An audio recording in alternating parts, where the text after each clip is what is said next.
Dibino wattu ano ergaan qaba kamisi waame deebii sirraa dhaba.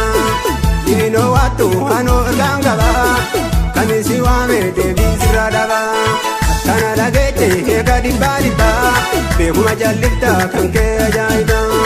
Kana dhageeche eega dhibbaa dhibbaa beekuma jallifta kan kee ajaa'iba.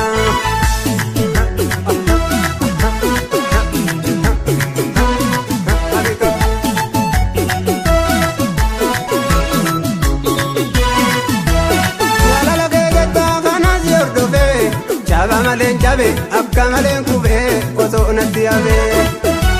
Jaalala kee jecha kanas hordofe jaba malen jabe akka malen kube osoo natti yabe.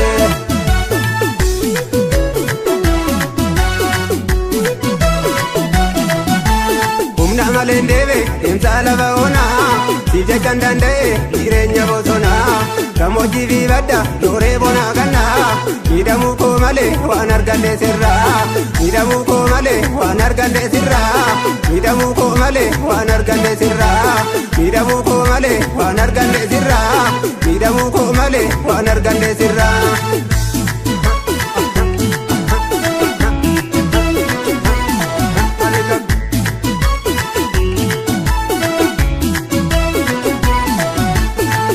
Malee deebe deemsa lafa onaa si jechaan danda'e jireenya bosonaa.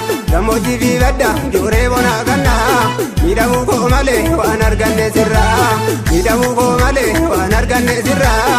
Miidhamuu koo malee waan arganne sirraa. Miidhamuu koo malee waan arganne sirraa. Miidhamuu koo malee waan arganne sirraa. Amala hin qabdu fakkeessuu jaalatta diimaa fi gurraacha hundumaa qajeelta. Yaadaanis hin teechu tapha baatee buuta osoo hin boqooti farda keerraa duuta. Yaadaanis hin teechu tapha baatee buuta osoo hin boqooti farda keerraa duuta. Jallisee si laalu seenan na gaafata dhiigara mummaatu waa'ee kee dubbata. Jallisee si laalu seenan na gaafata dhiigara mummaatu waa'ee kee dubbata. Ofiis hin barbaadu si kadhachuudhani waa'ee kee boriitu na dirqisiifnani.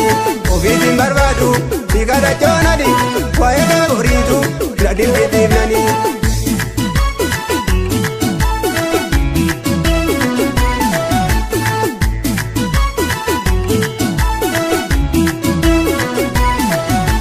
Bifa galu dhiisi hiree keetiin turi jireenya kee bori hubadduuti ilaali.